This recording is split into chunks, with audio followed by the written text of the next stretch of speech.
Thank you, Mr. Chairman. Today, our Democrat colleagues brought us here.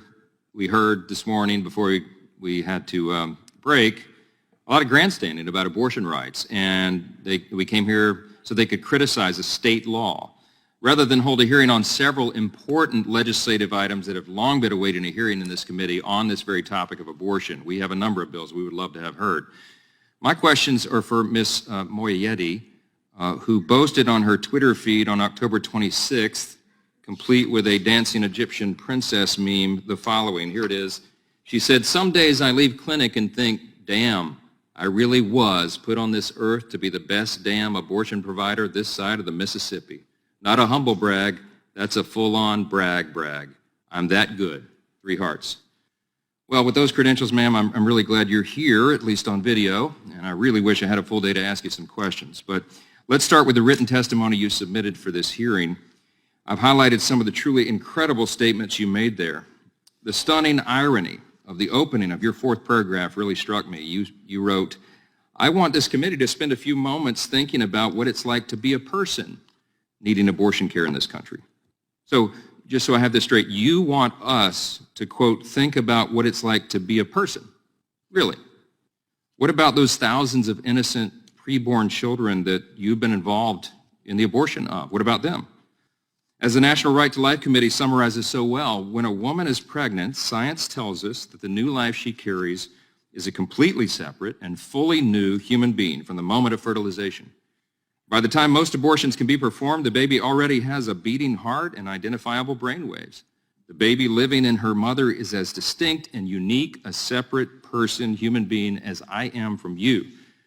This human being, like all of us, has the inalienable right to life and deserves the full protection under the law. The baby that every mother carries as she faces life and death decisions has a beating heart at 22 days after fertilization, brainwaves as early as 6 weeks after fertilization. Most abortions are not performed until at least on or after 9 weeks of the pregnancy. This is a model of a 10-week-old preborn child. It obviously is a child. If you look at it at this stage, he or she has fingers and toes. They begin to practice breathing and facial expressions, even smiling. That's a very tiny person, ma'am. That's what we're talking about. So yeah, let's consider what it means to be a person. Your written testimony goes on to describe the Texas heartbeat law as, quote, incredibly wrong, hateful and cruel, and dehumanizing to the clients you serve. And again, I just ask myself, really? What about the brutal violence and the murder that is committed upon the preborn child? That is the ultimate violation of human rights, the ultimate hateful and cruel act, the ultimate dehumanizing act. It's as if the world is upside down. I was particularly stunned to read the conclusion of your written testimony, ma'am, where you said, quote, "Abortion is love. Abortion is a blessing."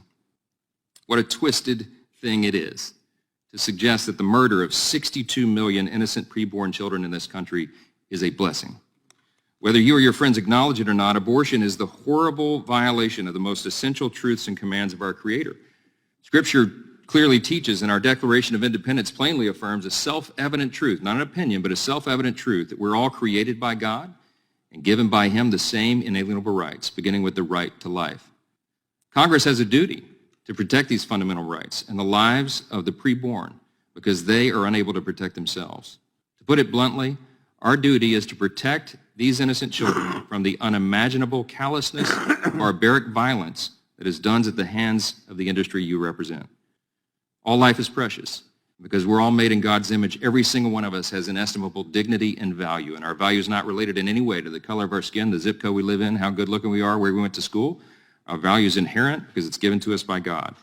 It's a biological reality that a preborn child is a member of the human family, and more the American people understand that. On October 9th, Ms. Moyeti, you tweeted, "It's okay and healthy to have sex for pleasure. Birth is punishment for pleasure."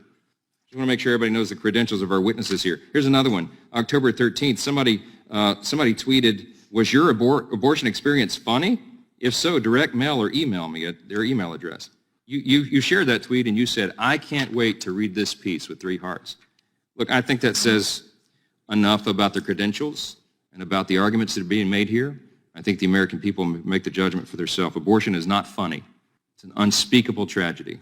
I think this hearing is a mockery of it. I think the challenge to the Texas state law is wrong. And I'm out of time. I yield back.